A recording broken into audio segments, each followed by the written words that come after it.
All right, good evening and welcome. First, a couple of announcements. Please turn off or silence your cell phones so we can hear the candidates speak. To keep a neutral and fair atmosphere, the candidates agreed to our policy that no candidate literature, clothing, or other material associated with a candidate's campaign is permitted in this room. My name is Margie Gator, a member of the League of Women Voters of North and Central San Mateo County. We want to thank the City of San Mateo for sponsoring this forum tonight. We appreciate their interest and efforts in presenting events that increase voters' knowledge about the candidates and issues. The League of Women Voters is a national nonpartisan volunteer organization of women and men. Our education mission is to encourage your active and informed participation in government at every level. The League does not endorse candidates or political parties. Our sole interest is helping voters gain fair and unbiased information to make informed decisions on or before Election Day. The purpose of a candidate forum is to provide an opportunity for all candidates to be heard at one time and to be questioned by you, their potential constituents. Bringing the candidates and voters together face-to-face or virtually enables voters to be better informed about their election decisions. Thank you for coming out to learn more about the candidates and ask them great questions. Tonight, you will hear from the candidates for the San Mateo City Council. San Mateo recently transitioned to district elections. This means the candidates are now elected by district instead of all at large. There are 2 candidates for 1 seat in District 1. There are 3 candidates for 1 seat in District 3. There are 2 candidates for 1 seat in District 5, and I'll identify who is where in a second. The term of office is for 4 years. Again, this event provides a nonpartisan setting for voters to hear all the candidates.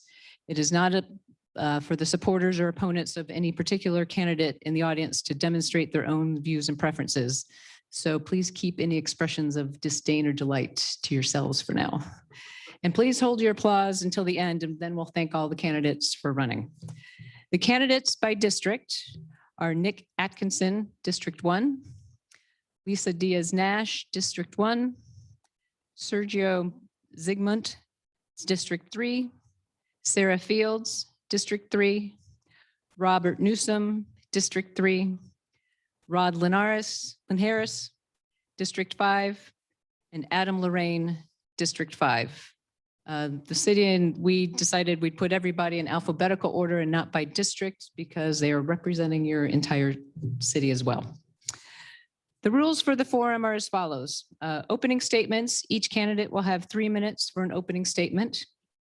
Then we'll have a question period, and during the question period, each candidate will have 1 minute to answer. All candidates will have equal time to speak to the question, even if the question is addressed to only one candidate. Each candidate will then have 2 minutes for a closing statement. Our timekeeper is Ann Cutchins. She will hold up warning signs when the candidate has 1 minute and 30 seconds left of allotted time.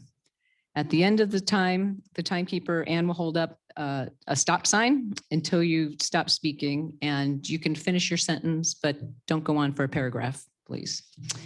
There are ushers in the audience. Questions will be in writing. Ushers have cards for you to write down your questions. Please raise your hand and someone will bring a card and pencil to you if you don't have it already. Please try to write legibly and keep your questions brief. Questions of a personal nature or personal invective will be out of order. Our ushers are Kathy Wheeler and Edith Jones. Raise your hand if you need a question card or are ready to have an usher pick up your question. For those of you viewing this forum remotely, you can submit questions to questions@lwvncsmc.org. The second part is League of Women Voters, North Central San Mateo County, lwvncsmc.org. Questions at. All questions come to the moderator, and I will sort the questions by subject, and we will cover a variety of topics. We very rarely have time to ask all the questions, in fact, pretty much never. And I may need to rephrase or combine some questions at times so we can get through several topics. All right, opening statements. The candidates have drawn lots for opening to determine the order in which they will speak. Each candidate has 3 minutes for opening statements, and our first candidate is Nick Atkinson. Hello, my name is Nick Atkinson. I'm running for San Mateo City Council District 1. My campaign is built on going to all doors in the district. If you find a Pick Nick flyer on your door, it's there because I personally placed it there. My objective is to engage with as many voters as possible. I want to ensure that everyone is represented. My hope is to empower voters through advocacy and education. I'm not taking any donations. The cost of going to your door is my time, not your or some political action committee's money. All voters should be heard. A vote plus a $500 or $1,000 check is not a vote. It's a vote with a $500 or $1,000 check. People are losing faith in the democratic process. There's a loss of trust. Too much money, too many special interests. I want to give every opportunity for you to tell me what you think about how San Mateo should move forward. My website offers all voters the ability to directly connect with me. Input in my Connect box comes directly to me. Again, not to some screening committee or a volunteer. The only endorsement I'm concerned with is yours. Your vote, your interests represented and protected, true grassroots democracy. I'm really enjoying the campaign trail. It's a great hike. As a city council member, I will keep on walking. I will make sure that I'm available to you. District 1 is a very diverse district. There is no doubt that we all want clean environment and affordable housing, especially for our essential workers. The concern with how we move forward is how does an aggressive growth plan fit with infrastructure that's already near a breaking point? The infrastructure we're concerned with includes water, electric power, parking, and traffic. Additionally, how does San Mateo grow without losing the feel and character of San Mateo? I'm running because I believe I will offer a fair, objective, and balanced approach that puts San Mateo first. Secondly, I would like to make our city government more responsive to issues raised by citizens and businesses. The city should offer easy access for customer feedback and a disciplined approach to addressing and resolving issues in a timely manner. We have big issues and small issues. It's important we get both right. Small issues may involve repair, maintenance of light standards, street cleaning, adjustment of bike lanes, issues of planting, etc. Getting the small issues right can make a big difference. The big issues currently are the growth plan, housing, the environment, and ensuring we move forward in a manner that works for the full spectrum of our citizens. Finding the right balance between rapid energy transition, housing growth versus infrastructure capacity while preserving the character of San Mateo requires a thoughtful, balanced approach. Pick Nick. Thank you. Our second opening statement is Lisa Diaz-Nash. Good evening, everyone. And thank you to the City of San Mateo and the League of Women Voters for organizing this event. Democracy is not a spectator sport. Our vote and our civic engagement are two of the most powerful things we can do to protect our democracy. So thank you to everyone who is here in person or online. And thanks to the League of Women Voters for being on the front lines for over 100 years. My name is Lisa Diaz-Nash. I am running for San Mateo City Council District 1 to build safe, vibrant neighborhoods, expand housing so that our workforce can live here, and ensure a diverse, welcoming, and inclusive community for all. My priorities are number one, disaster preparedness, 911 emergency response, and public and school safety. Number two, fixing our aging streets and infrastructure. Number three, responsibly managing taxpayer dollars in vital services. Number four, building the affordable workforce housing. And number five, ensuring that our San Mateo General Plan 2040 reflects the city we want to be and has the detailed plans within it to ensure we can get there. My husband and I have lived, worked, and raised our two wonderful daughters in San Mateo County for 30 years, and we've been in San Mateo for nearly 10. This is San Mateo's first year as district elections. I humbly ask that the voters of District 1 elect me to City Council for 4 reasons. Number one, I offer proven results as a citywide leader who can solve the challenges that San Mateo faces. I am ready to make tough decisions on day one, and I want to be the voice of the neighborhoods of District 1 and help all of San Mateo go ahead.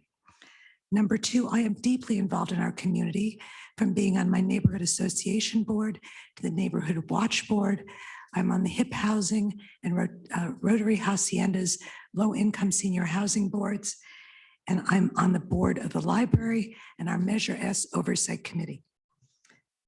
I also do a lot of volunteer work with Samaritan House and our local Chamber of Commerce to promote small businesses. Number 3, I will use my knowledge of the city and the budget and my community relationships to be able to work together to make these tough decisions. I will always look to collaborate and to get the best outcomes. And finally, I am proud and humbled to be endorsed by so many community-based organizations and individuals, including Congresswoman Jackie Spear, Anna Eshoo, State Senator Josh Becker, Assemblymember Kevin Mullen, San Mateo Deputy Mayor Diane Pappin, and a host of others. So I humbly ask for your vote. Thank you very much. Thank you. And our next opening statement is Sergio Zygmunt. Hi, everyone. I'm Sergio Zygmunt. I am running for District 3 City Council in the city of San Mateo. I want to thank everyone for coming out tonight, especially the League of Women Voters for putting this together, both this year's and all the previous years. I'm running as an individual, not associated with any organizations. I believe that I should represent the entire city of San Mateo and every single person, including normal everyday people who aren't involved in large political action committees or on boards or bodies or all these other government actions. I believe in running for the average person of San Mateo. That means the people who don't have time to represent themselves, but choose to pick people carefully.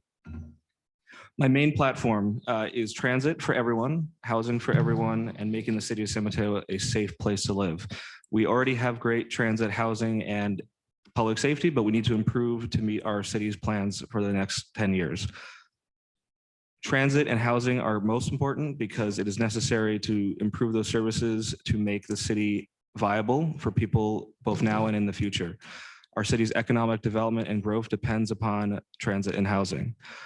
My background is in business. I started a company in New York. I ran, several companies in New York State, and I've also worked at some larger companies. I know what it takes to run a company. I know what it takes to run a small nonprofit organization.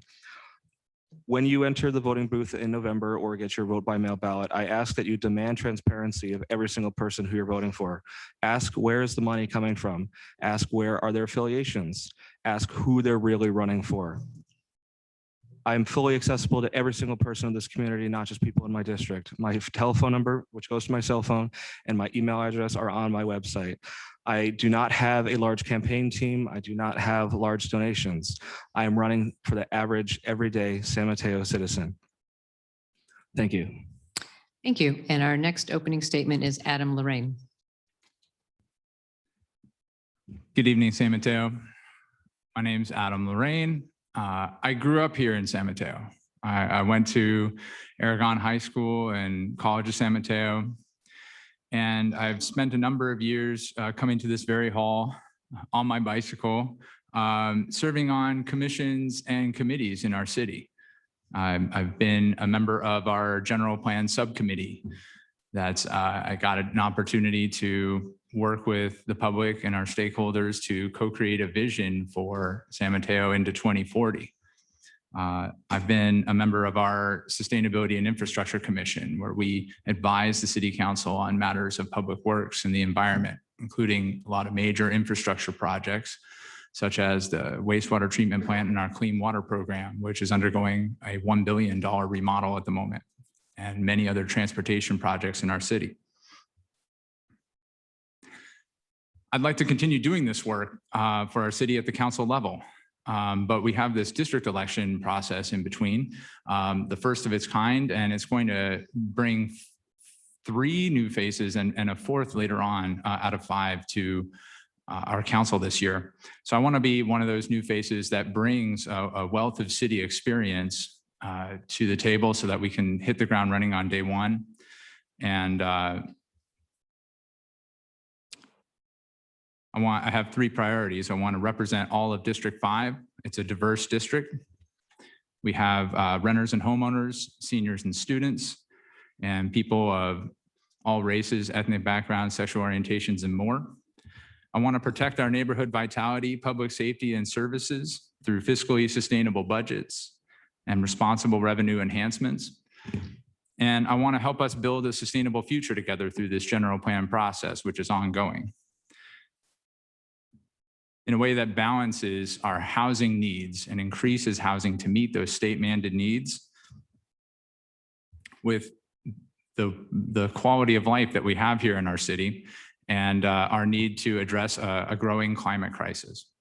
I'm endorsed by the mayor, Rick Bonilla, Councilwoman Amarance Lee, State Assembly Speaker Pro Tem Kevin Mullen, San Mateo County Democratic Party, and San Mateo County Labor.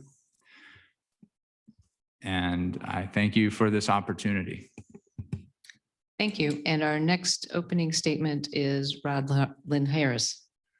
Thank you very much. And thanks to the League of Women Voters for sponsoring this, as well as everybody who's here this evening, as well as online. I think the fact that there are so many people that are viewing is kind of a testament to the sense of commitment to the city of San Mateo that so many people have, and that should be a source of great pride for all of us. I just want to do three things. I want to provide a little bit of background on me. I want to touch on why I'm running and some of my priorities. And then finally, I want to touch on, highlight how I would serve. Born in Pacifica, I've been a resident of San Mateo for over 30 years and a resident of the Beresford-Hillsdale neighborhood for over 20 years. My professional life, 35 years now, has been in fundraising for nonprofit organizations, schools, churches, hospitals, social service organizations, in both kind of capital projects, but also in programmatic needs, helping feed the homeless, developmentally disabled, and restorative justice. Those types of things. And it was really through seeing the tremendous effect of the organizations with which I was working that I was spurred to do my own volunteering here in San Mateo.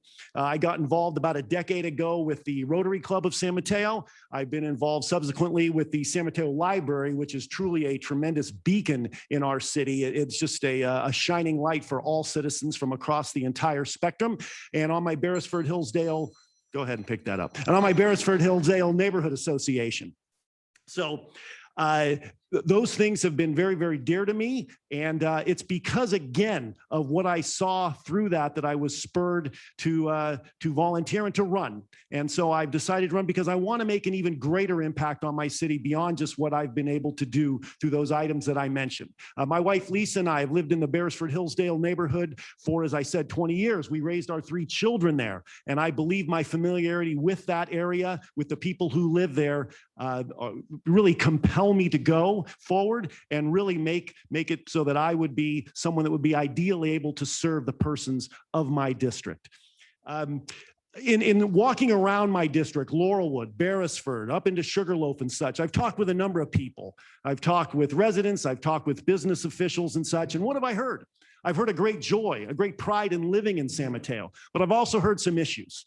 And so that would be, those priorities would be public safety and security, housing, affordable housing, workforce housing, making sure that we have infrastructure commensurate with the housing that needs to be built, revitalizing 25th and 37th Avenues, and of course, fiscal responsibility, because it looks as though we may be heading into a little something of a recession of some type. I would serve the people of San Mateo, both my district and citywide, with an open policy, with open communication, balance, and in a collaborative way, because I truly believe that although there certainly are going to be differences in how all of us attend to these different issues with which we're confronted, all of us share the same North Star for a greater San Mateo. So my goal would be to try to make sure that it happens. And the only way to do that is by getting input and insights from all sides. Thank you. Thank you. And our next opening statement is Sarah Fields. Thank you very much. Thank you to the League for putting this on, for the city staff who's here. I see some of you in the audience. You work tirelessly and you really can't be thanked enough. And to all the residents here with us in City Hall and everyone in Zoom land, thank you, especially to those who submitted questions. I look forward to getting to them.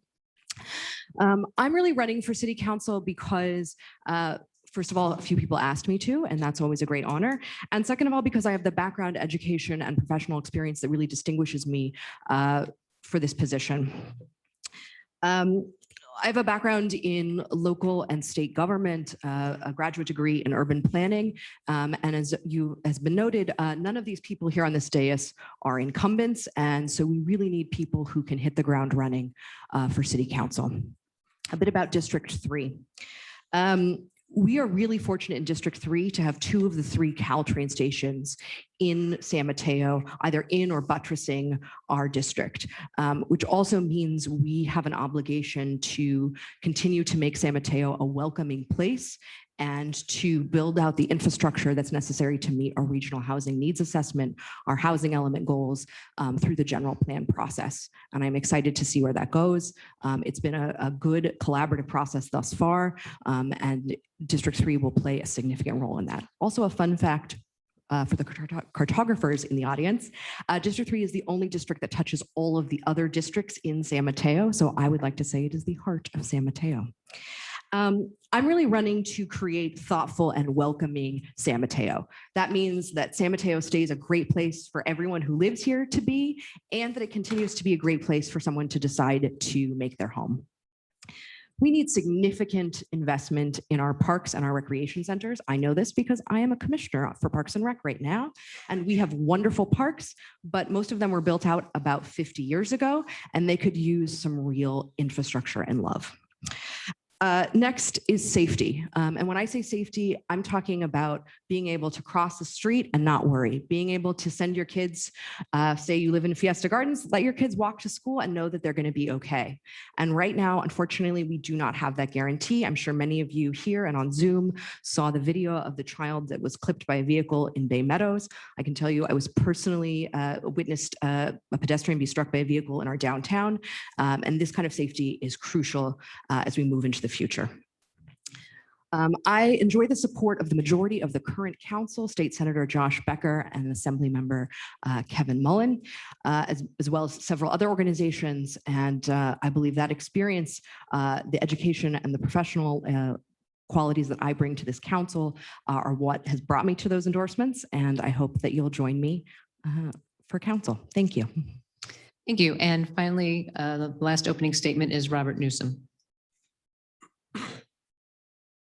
Hello, and thank you to the League of Women Voters for hosting this event in the city of San Mateo. My name is Rob Newsom. I'm a 24-year resident of San Mateo's District 3, the heart of San Mateo. I have it written, sorry. I was born in San Francisco, and I'm a 5th-generation Peninsula native. My family moved to San Mateo when I was in grammar school, and I have grown up here. My wife, Jen, was born and raised by immigrant parents in San Francisco. When we married over 16 years ago, we chose San Mateo to make our home and raise our 2 teenage daughters and dog Minnie here. The climate is good. The streets are safe. We have a diverse family and friends who live here in an area rich in culture, history, and technology. For those of you who know schools, I went to St. Matt's, Burrell, and St. Ignatius. I'm also an Eagle Scout in San Mateo's Troop 42. I attended Cal Poly San Luis Obispo, where I got a degree in graphic communications print management. Most of my career has been in printing and manufacturing industries, transportation, and transit industries. I completed the City Services Academy in 2019, and since then I've served as a commissioner for the City of San Mateo on the city's personnel board. For the past half year, I've been the vice chair. I also worked with neighbors just prior to the pandemic to restart our Sunny Brae Neighborhood Association, and I'm currently the vice president of the SNA. We've worked to keep our neighbors informed of what's happening in the city, and we strive to build close community by hosting 2 to 3 events per year. I'm very excited by the opportunity to run for City Council in District 3 because I have so much invested in our neighborhoods. I'm endorsed by the majority of the leadership of our district neighborhood associations and homeowner associations. As your council member, I'll represent everyone, but particularly our District 3 neighborhoods, Central, Sunny Brae, 19th Avenue Park, Fiesta Gardens, the Trinta Triangle, Bay Meadows, San Mateo, Glendale Village, and Laurie Meadows. My grassroots team and I have spent the last few months hosting coffees in each neighborhood, and we plan to continue to do this all the way up till the election.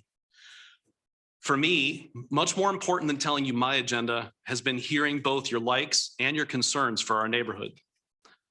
On the council, I plan to focus on 4 priorities: having and maintaining appropriate funding for public safety, particularly our police and fire, building affordable workforce housing that fits our city needs, and maintaining the city's infrastructure. and also supporting small and medium-sized businesses.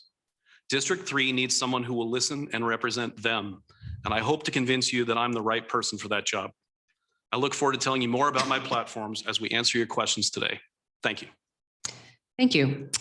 And now it's time for the candidates to answer your questions. If you have not written down a question, please go ahead and do it now and raise your hand so the ushers can pick up your questions. If you are online, you can email questions to questions@lwvncsmc.org. Each candidate will have a minute to answer the question. I will vary the order in which candidates are called on to speak. If a question is addressed to a particular candidate, that candidate will be asked to answer first, and the others may respond if they wish. And the first question, which I have a lot of questions.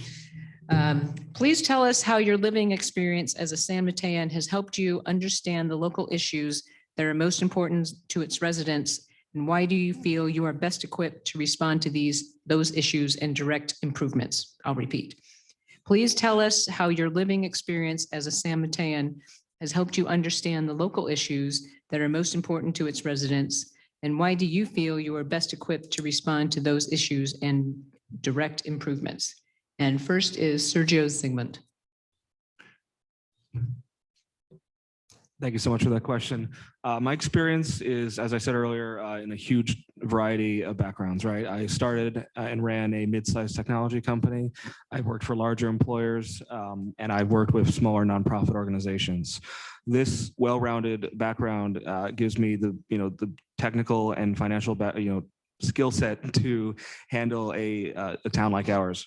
Specifically relating to San Mateo, it is true, I've spent less time in San Mateo than my opponents, but I think coming from another state, I bring a lot of perspective, especially with my business and technical background, to make the council or make the city a better place. Thank you. And next is Robert Newsom. Well, a big belief of mine is acting local. I've been involved in a lot of local activities, including my neighborhood association, which we helped restart, including the personnel board as a commissioner. My kids go to school here. I'm raising a family here. I've lived here a long time. I've also done a lot of outreach, not just in the past few months, but my entire life of living here, to the different neighborhoods and neighborhood associations, so that I try to connect with them and find out what their concerns are. And so I believe that that puts me in a unique position of knowing what people's worries are and having great ideas of how to fix or help correct them. Thank you. Thank you. And next is Lisa Diaz-Nash. Thank you. I have a variety of experience and I've learned from people in San Mateo, and I think that's why I'm most able to help. I have lived in San Mateo for 10 years, but actually San Mateo has been my downtown for nearly 30.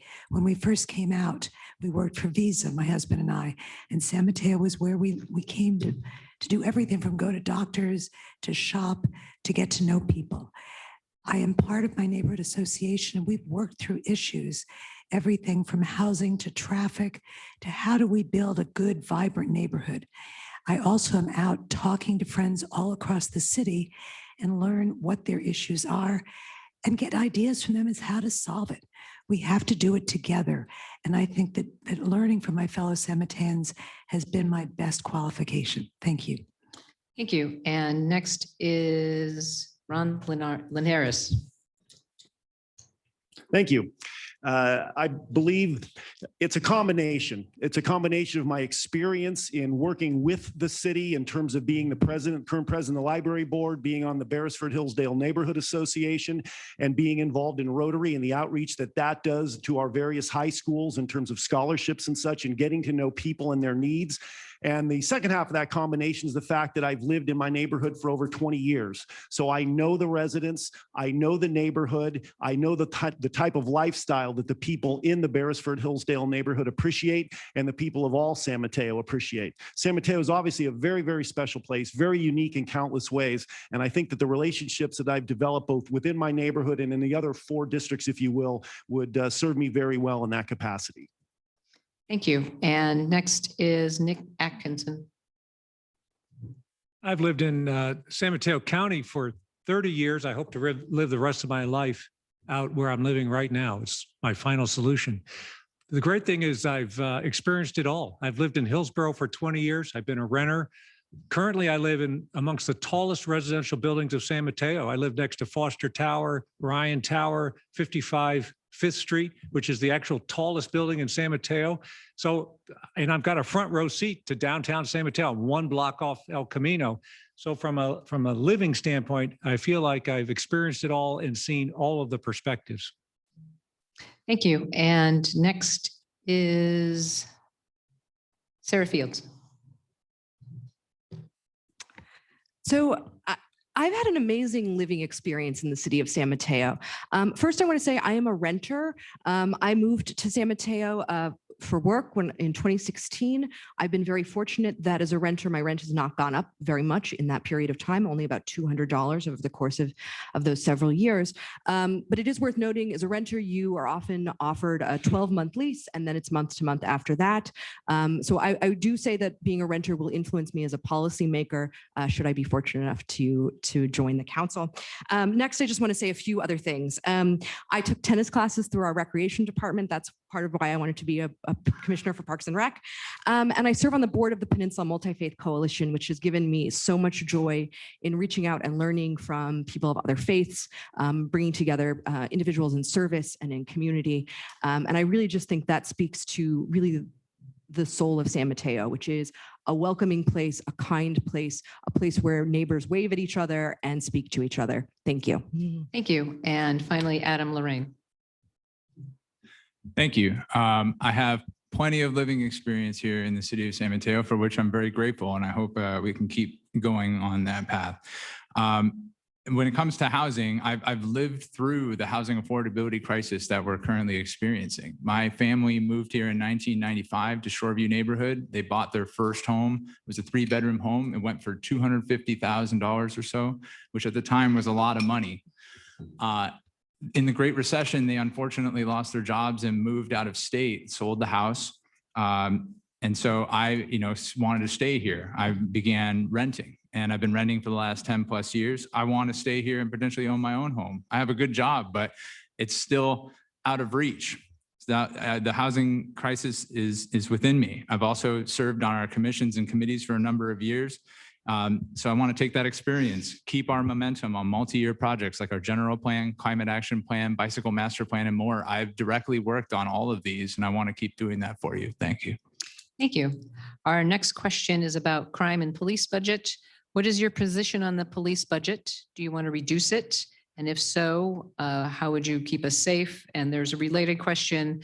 How do you propose we make San Mateo more safe and reduce crimes such as theft, catalytic converter theft, etc.?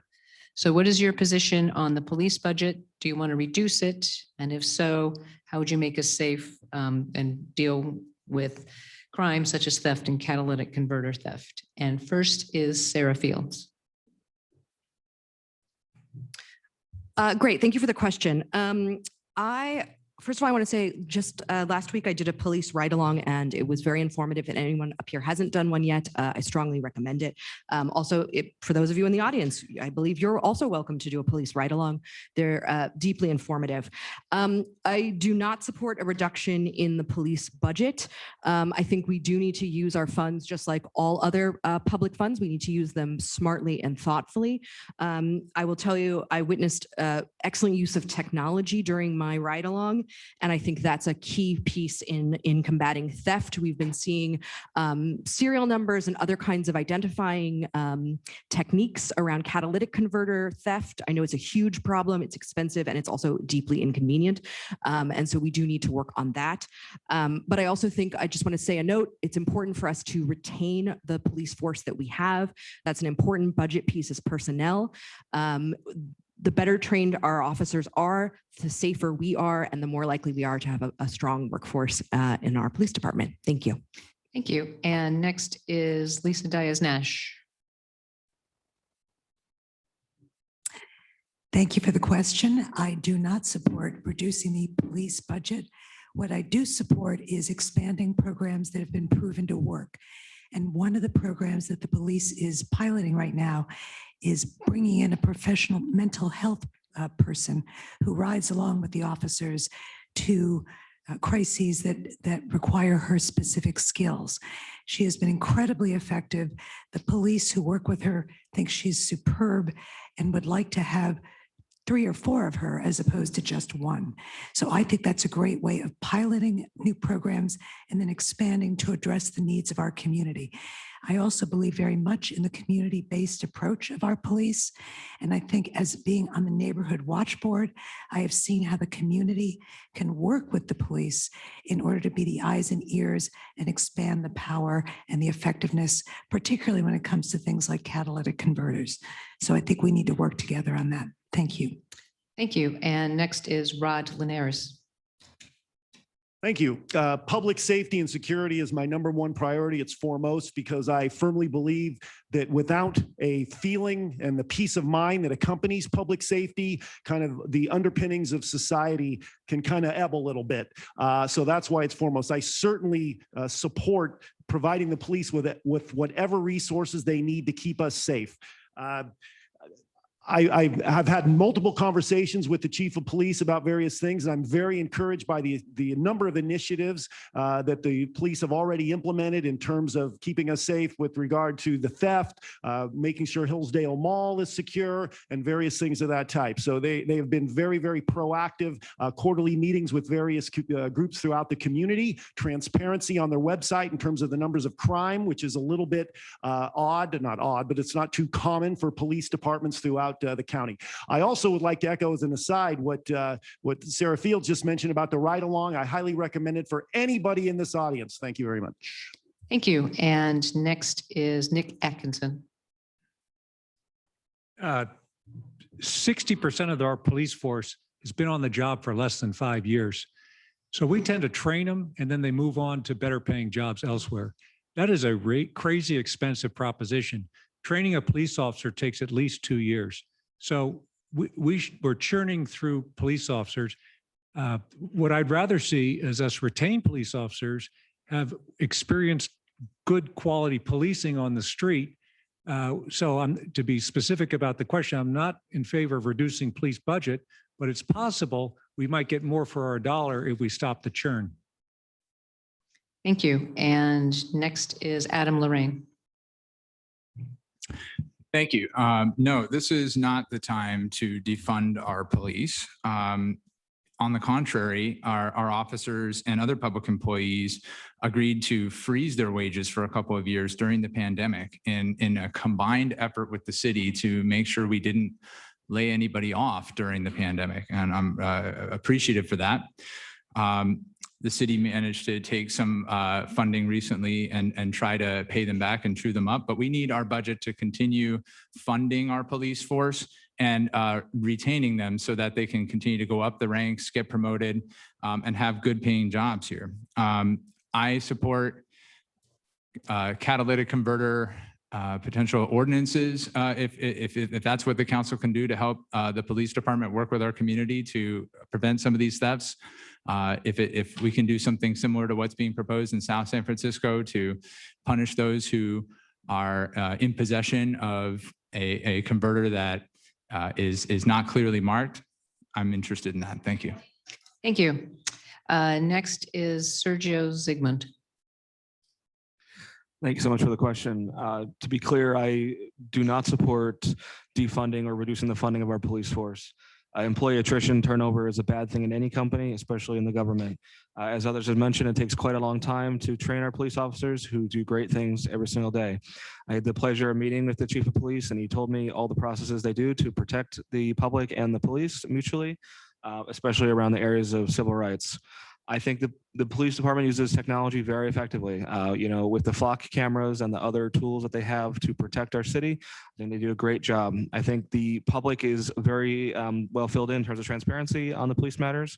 I think we should investigate privacy concerns raised by the public, but in general, I do fully support the police department. I think they do great work every day. So do not support reducing the police budget in any way. And I think we need to retain those officers as much as we can. Thank you. And finally, Robert Newsom. I want to make sure that we fund, never defund our police department. As our city grows, so must our police force. My grandfather was a police officer. I have much love for the San Mateo Police. I think they're a beacon of great policing. I'm very thankful to have the endorsement of retired Police Chief Susan Mannheimer. One of the things San Mateo that we all love about it is that it's generally a safe place to live. However, as was mentioned during the pandemic, we did see an uptick on theft, not just catalytic converters, but also porch pirates. I appreciate that San Mateo is tough on crime, and I think we need to continue to be. I think we need to continue to use technology. Technology can be used to do studies and help us figure out cars that are entering neighborhoods that might be committing crimes. I think we also need to continue to work to maintain an ethnically diverse police force, which we do have. And I think we need to make sure we find short-term solutions for recruits so that they stay beyond 2 and 3 years. Thank you. Thank you. Let's talk about housing. I'll ask a couple different questions about housing, so you don't have to do your whole housing spiel in 1 minute. What would you do to help address the high cost of housing? And I'm going to couple that with the push for high density has polarized, high density housing has polarized San Mateo. How do you feel about high density housing? Do you want more of it? Do you want less of it? And explain your position on high density housing, high cost of housing, and specifically high density housing in San Mateo. And first is Lisa Diaz-Nash. Thank you. I actually don't think the city has been polarized by high density housing. I think the discussion, the debate has been about where do we put the housing and how do we build the housing? And I believe that our general plan discussions have been very, very productive. We've gathered the community together to say, we have to zone for new housing. Where should we put it? What makes sense? And we agreed that building high density housing along transit corridors makes the most sense. I also believe it makes sense to build it downtown, because the more we can get people downtown all day long, all night long, then we can help rebuild our retail and all of our other services down there. So I think there's an opportunity not only to build more, but build affordable housing in those areas, because as we've all said, we want people who work in San Mateo to have the opportunity to live in San Mateo. Thank you. Thank you. And next is Sergio Zygmunt. Yeah, housing is a critical thing for everyone, right? Housing belongs everywhere. It doesn't just belong in city corridors or, populated areas. Unfortunately, people who own homes typically don't want, larger housing, more dense housing near their house. And I think that's wrong. I think housing belongs everywhere. Both market rate and affordable housing belongs everywhere. I think we should make it easier for developers to build housing everywhere in the city, because housing is key to a successful future. It is a good idea to put transit near housing and housing near transit, but we do need to make sure that the regulations are changed to allow realistic housing development in areas throughout the city, not just in areas where NIMBYs say it's okay. So to sum up, I'm fully in support of all housing. Make it easier to live here, make it easier to work here near transit. Thanks. Thank you. And next is Robert Newsom. Well, I think housing needs to be built in transit corridors, particularly along the El Camino Real bus and train lines. I think we need to make sure that we're building the right type of housing that's going to house our retail workers, our public servants. We need to make sure that we're not just building tech housing. We have so much new build that is all $3,000+ a month studio apartments. We don't need those. We need things where people can actually afford to live. And I think we need to make sure that when we look at civil services, that we're building housing that they can afford to be here, because otherwise we have this talent glut of they come here, get their training, and then leave. I also think it's important that we stick to our general plan and that we involve our voters. And these decisions aren't just made by the city council, but by the people of the city making the decisions. Thanks. Thank you. And next is Adam Lorraine. Yes, I believe we need to address the high cost of housing by supporting a general plan update that allows for more housing to be built in our city. The state of California has placed a regional needs allocation of 7,000+ units for our city by 2031. And we should expect that come 2031, there will be another allocation for even more housing to be built. So as we look to 2040, we need to have a responsible plan that makes that possible. The best way we can put that number of units in our city that's largely already been built out without disrupting congestion and traffic and more is by putting high density housing near our transit hubs. It's going to allow for us to reduce congestion and traffic because people will use the transit. I'm somebody who does it every day when I go to work in South San Francisco. I take the Hillsdale Caltrain station. I can walk there. It reduces emissions that way and allows more people to live here. Thank you. Thank you. And next is Sarah Fields. Thank you. I think there's consensus. I hope there's consensus on the fact that housing is simply too expensive in the city of San Mateo. And oftentimes that conversation then moves towards rental housing. And I think it's really important for that to also include ownership. The HEART program that's based actually just down the street on El Camino allows for a 3% down payment, something like that, less than 20% towards homeownership, and you don't have to pay private mortgage insurance, which really allows for the option to buy even when you haven't been able to save, which is hard to save when you're paying so much in rent. So I'd want to work on expanding programs like that bring about affordable home ownership. In terms of density, we need to concentrate it focused around our transit corridors, around El Camino and around Caltrain. Like I mentioned before, we have 3 Caltrain stations here in the city of San Mateo. We are very lucky in that regard, and we need to capitalize on those stations. It's also, we need to be realistic about where people want to live and make sure that we're using the right mitigation tools to make sure that it's a nice place to live as well. Thank you. Thank you. And next is Rod Flynn Harris. Thank you. As has been said by virtually everyone here, most people, if not all people, agree there has to be more housing. So the questions then become, where do we put it? How high do we go with it? Voters passed Measure Y a few years ago, so there are definite height limits that are already kind of in place and would have to be overridden. But as people have been saying already, the housing to be built should be along transit hubs. The people of San Mateo love their neighborhoods. We love our neighborhoods, I should say. That holds for people that live in residential areas, and it holds for people that live in areas that are multifamily. So we would not violate that. I think the other key is to make certain that we always maintain as much as possible local control. Adam Lorraine just mentioned the state number of 7,015 units we have to set aside. I firmly believe that control of how, where, and the heights of the housing that we do end up building should be retained by a city hall that's right here, one in which we are currently sitting, as opposed to a city hall that's 107 miles away in Sacramento that's put in something uniform in place for all cities in California. Thank you. Thank you. And finally, Nick Atkinson. So my daughter was a teacher at St. Matthew's Catholic, elementary school teacher. She also was an elementary school teacher in San Bruno, and she moved away because housing and life here is not affordable. The current approach to increasing our housing is to rezone around the transit corridor. If you look at our general plan, dark blue represents mixed-use commercial. Dark brown is high-density residential. I have yet to hear anybody say we have an affordable office crisis. So in some sense, the way to increase our housing is to stop building so much office. We should be shifting from blue to brown. Thank you. We're going to stay with housing and density and parking. San Mateo is obligated by the state to build 7,000 units of housing in the next cycle. How do you think we get there given current restrictions and resistance to building multifamily? And how do we build it and provide enough parking so that new housing projects will not result in people parking in nearby neighborhoods?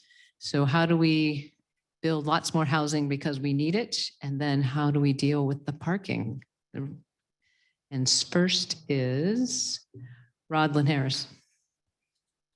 Well, it's a little bit of what I mentioned in the last instance. I mean, we have to build the housing along the transit hubs. We have to encourage people. We have to find user-friendly ways for people to use mass transportation so that we do not have as many cars on the road, which obviously would have a benefit in terms of the greenhouse gases and such.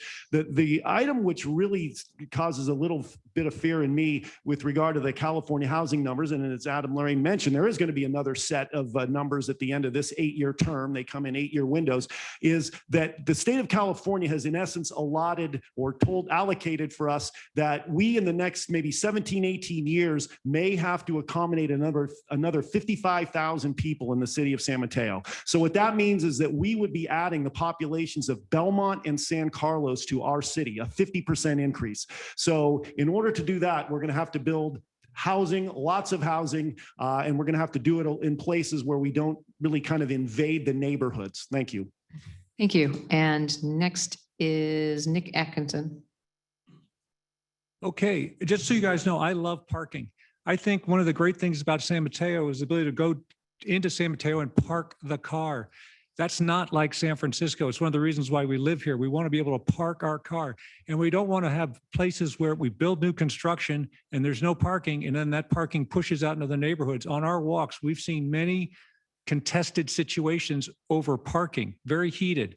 What we've also discovered is there are many parts of San Mateo, the city of San Mateo, where it's too far to walk into downtown. So if you can't drive your car and park to get your groceries or do your other business, you just go to some other city. You go to San Carlos, Redwood City, Palo Alto. Palo Alto is only 15 minutes away.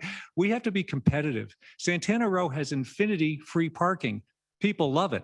So one thing I approve strongly of is in downtown San Mateo, putting up these electronic parking signs that tell you the spaces and availability, but we need parking. Thank you. And next is Adam Lorraine. Thank you. As mentioned, I think what we need to do to be able to build the housing in the volume that we need is to focus on our transit hubs, our Caltrain stations, El Camino Real, where we have access to mass transit to allow people to go to work, to go where they need to go.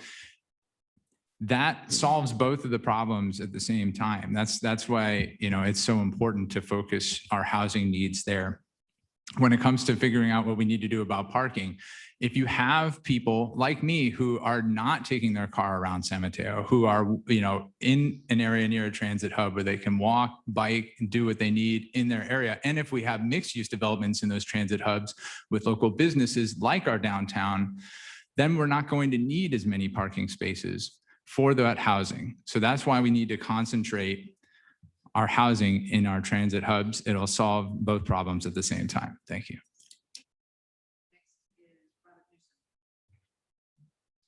Can you repeat the question, please?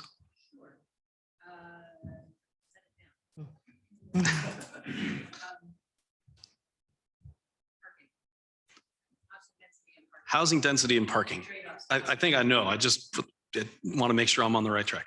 Okay. I think we need to make sure that as the state increases our RENA numbers, that we're actually having them periodically reevaluate that those numbers are realistic. Things have changed quite a bit during the pandemic. So maybe the growth rates that have been projected are actually slower.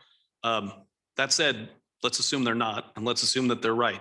Well, then we still need to continue to build more housing in, especially our transit corridors. Parking is a challenge. And what we have right now is we have new developments that are being built, and they're being built with like 0.8 parking spaces per unit. That is not realistic. Even if we could have everybody ride their bikes and ride the train, it's not realistic to have housing that doesn't have at least one car space per unit. I think we also need to hold the state accountable to help us widen Highway 92, build more off-ramps, give us more access, and then of course, obviously try to get more people out on their bikes and do more bike lanes through the city. Thank you. Thank you so much. Parking is a major issue. When I walk the streets, the first thing people say when I talk about multifamily housing is that they're afraid people are going to take away their parking. Solution to that is ideally getting people out of their cars and onto transit, but I understand that's not realistic. What I do think is realistic is getting people to rely less on their cars. Is there a reason why a family of 2 or family of 3 needs 2 cars, right? Most of the single family homes in this area have a garage and a 1-car driveway. You can put the car in one of those 2 spots, right? We can reduce street parking that way. And if we reduce street parking, we can make protected bike lanes. Protected bike lanes means more than just a line on the ground. We need to make more protected bike lanes to make transit work for everyone. You should not have to worry about getting hit by a car on your way to the transit, right? Onto the bus or the train. I think if we reduce the reliance on cars, we can increase the usage of transit and ultimately make it a better place to get around town. Thanks.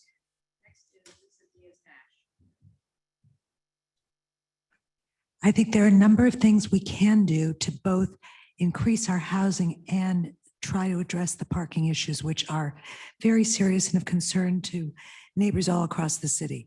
Number one, we have to be creative. So if you look at Kiku Crossing, the new development that's going up downtown, there's a parking garage there. And because it's taller and it's on space that was previously an open lot, we're getting a lot more parking spaces in the same amount of area. Also, the businesses are able to use parking spots during the day, and at night, consumers can use it to go to restaurants, to go to the movie theater. So shared parking, I think, makes a lot of sense. In terms of what do we do about the housing, we need to look at spaces for infill that we have right now. We have strip malls all around San Mateo with big macadam parking lots. If we had multi-use buildings there that had retail, commercial, and housing, and enough housing, not just 5%, then we can really make a difference and without expanding the space. Thank you. Excellent. Okay. Like everyone said, we're obligated by the state to build this housing. It's obviously my intention to follow the law as a council member, as a regular citizen. I'm a rule follower, and I don't recommend anyone not be. I think it's realistic to do 1-for-1 parking ratios. There's a development right next to the Hayward Park Caltrain station in District 3 that, some of the state, there's been some state easements around parking, but the developer simply needed to, for the sake of financing, do 1-for-1. And I think that makes sense. If I were an investor, I'm not, but if I were, I would imagine that would be a reasonable decision to make. You want to make these residential spaces attractive to as many tenants as you can find. And that leads me to something really important about all of this, which is that it is the role of the city council to zone for this. We do not build housing. That's something that a private company does. But we also have a role in development agreements to get the most out of them, parks, niceties, other benefits to the community in those development agreements. Thank you. Okay, the mic is working again. Kind of died there. Okay, housing also affects what? Transportation. So let's talk about transportation. I have questions about increased transportation, increased traffic due to transportation. One question specifically calls out Hillsdale Boulevard as a crucial artery for residents and the police department. Once seated, what will you do to mitigate impacts to that artery with the redevelopment of Hillsdale Inn and Hillsdale Mall? So traffic with higher density, Hillsdale Mall, plus the intersection of Fashion Island Boulevard and South Norfolk in the morning coming west is untenable in this writer's words, and he or she also invites you to come along in the morning to check it out. So traffic vis-a-vis housing density, what would you do? And the first is Nick Atkinson. So I think these grade separations that we've put in at 25th and 31 have been excellent. I think just, the east-west flow of traffic in San Mateo will greatly improve, diminishing traffic on some of the key arteries that are currently jammed up.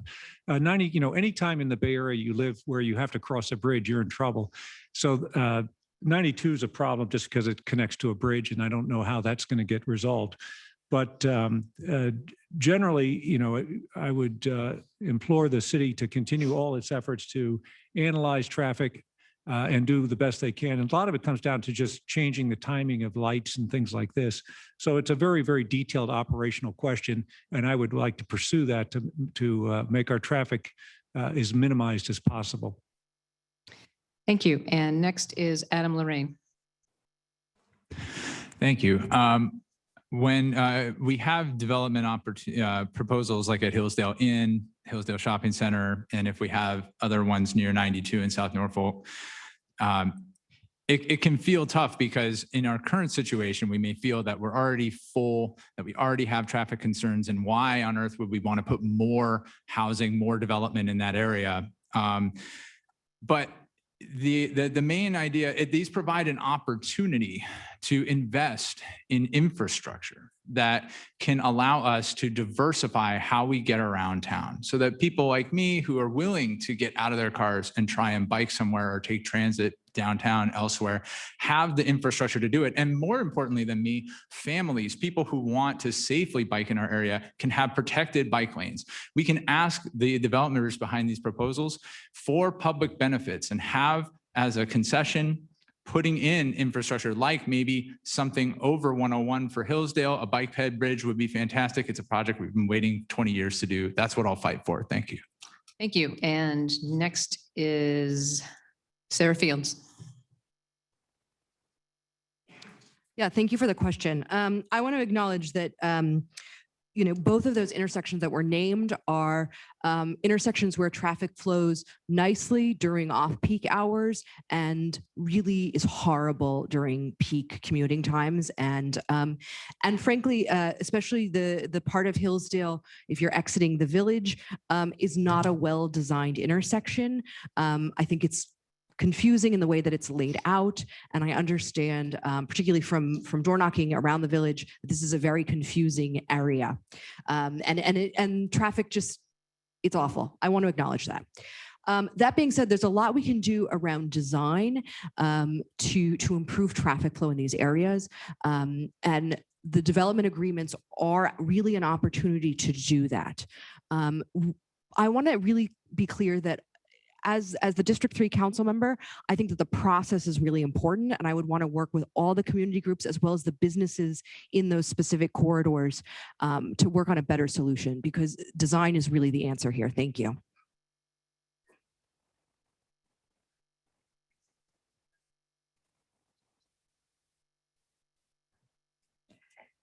There are lots and lots of traffic problems, and we have to be innovative in our solutions. So one of the things I would say is, as a principle, we have to plan before we build. That we can't just plan for buildings, we have to plan for what's going on around them, both from a safety, pedestrian, bike lanes, as well as what's going to happen with the traffic.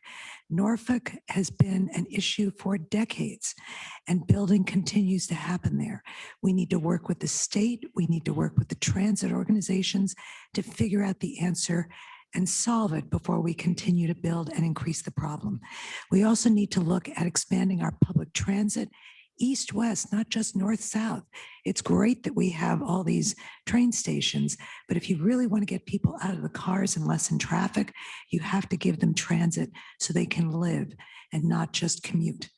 I think number 3, Hillsdale Mall and the redesign of it is a huge opportunity for us to start in from the beginning and figure out, how do you design new traffic flows, bike lanes, pedestrian safety, and for sure, all the flyovers that we really need. Thank you. Thank you. And next is Rod Harris. Thank you. I would like to also commend the previous councils on the grade separations. I think they've been a spectacular benefit. I live right off Hillsdale Boulevard, so I'm well aware of the afternoon and the morning traffic. The Hillsdale Inn, what's going to be done there is going to be a major problem. But I think, has been said by a couple of other people, what we need to do is work with the companies, work in the early stages of the development process to make sure we can determine what's the best way, what's the best approach, the best strategy to try to address this. It would also be extremely beneficial to work with companies in terms of possibly scheduling variances and things of that sort. And I think one of the great things about the Hillsdale traffic, just adjacent to the mall, is the roundabout. When I first came in, I was very skeptical, like, what's this going to do? And then you read, and roundabouts are, with unanimity, the safest ways to flow traffic on earth. So that was a stroke of genius by the council and whomever was involved in it. Thank you very much. I'll stop. Thank you. And next is Robert Newsom. Well, I've always said, and having the fact that I work in the East Bay, the biggest problem with transit is east-west. We have trains and buses and they all run north to south, but there's very little that runs east to west. I think a very simple and quick thing we should do is insist that AC Transit restores the trans commuter line that ran from Hayward BART station to San Mateo Caltrains. That stopped during the pandemic and it needs to be brought back. We see the grade separation works really well. We need to try to work to get grade separation for downtown. I know that's a big ask, but that's something we need to work towards. And as has been said by many, we need to make sure that we're planning ahead. And when we make mistakes, for example, when I did my police ride along, the Station Park Green intersection at Concar removed the turn lanes. And the police have said that has made it for much more gridlock. So we need to make sure that if we make traffic mistakes, that we correct those traffic mistakes. Thank you. Thank you. And next is Sergio Zygmunt. Yeah, I totally understand traffic is a problem for everyone, especially in the rush hours. I think we can do better, right? We can invest in technology. I already see we've invested in cameras for traffic lights that, not the enforcement ones, but the other ones that can tell the traffic load. I think transit is going to be a big part of the solution too, right? Again, we should restore commuter shuttles to the transit hubs. We should, if you put it in development, maybe you have to pay for the shuttle, right? Make it, net revenue neutral, right? We can do a lot more for the people of San Mateo in terms of reducing traffic. Getting people out of their cars and onto a bike or into a train or bus is a great solution. It's not realistic for everyone. We should definitely look deeper, though. We should promote programs that allow people to work from home if it's possible, anything like that, just to investigate and take action now, not in 10 or 20 years. Thank you. Thanks. Thank you. Our next question is, lots of cars lead to interactions with pedestrians and bicyclists. What would you do to make the city safer for pedestrians and bicyclists? How will you support and encourage sustainable transportation? One voter says they don't feel comfortable letting their high school students walk or bike to school because of the traffic. And specifically, would you support projects that remove parking to make protected bike lanes? So bicycle and pedestrian safety, sustainable transportation, and would you support projects that remove parking to make bike lanes? And first is Robert Newsom. So my kids are at Burrell Middle School in Aragon, and I live in Sunnybray. That means when my wife and I drop them off every morning and every afternoon, they have to walk home.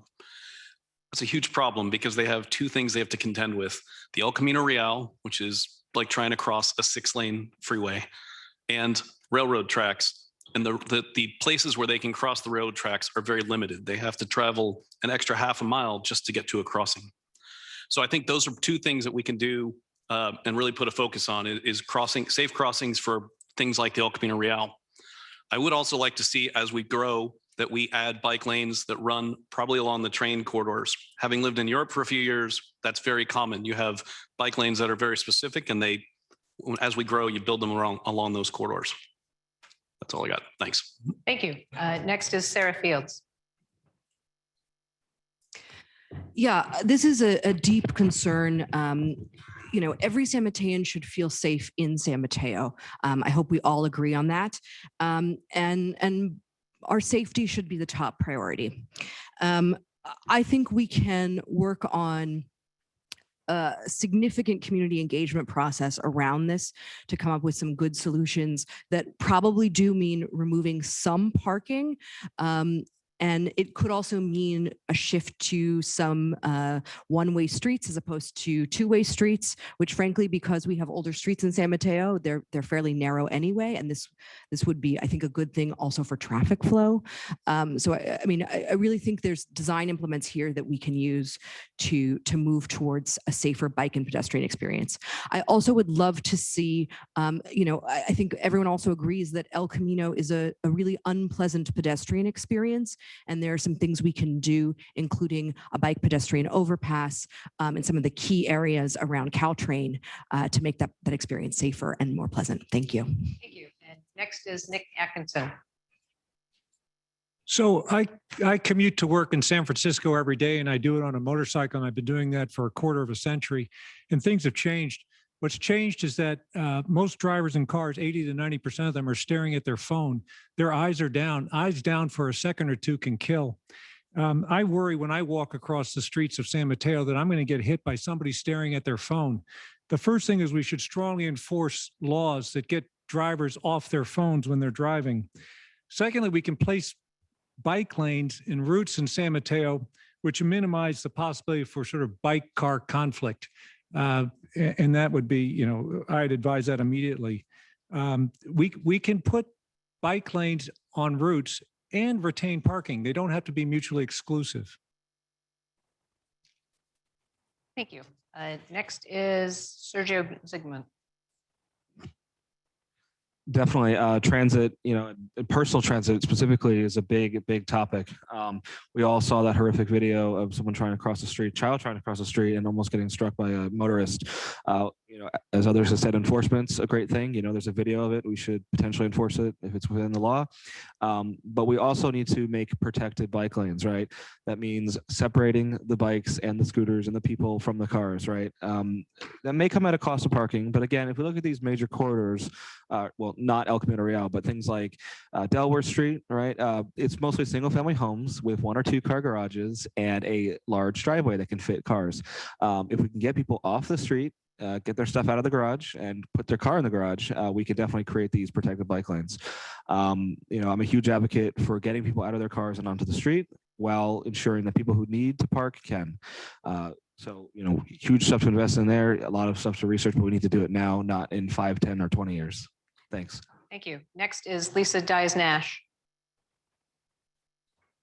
I think there are a number of things we can do to try and improve bike and pedestrian safety while reducing traffic as well. I think we need to look at reducing speeds in certain high danger zones, particularly around our schools. I think, as Sarah said, we need to look at doing one-way street direction. It will make the traffic flow better and make it easier for cars and bikers. I think we also need to talk to our neighbors when it comes to the bike lanes. There was a big issue in North Central when bike lanes went in, and it wasn't that the neighbors didn't want the parking or the bike lanes, it was that nobody had told them about it.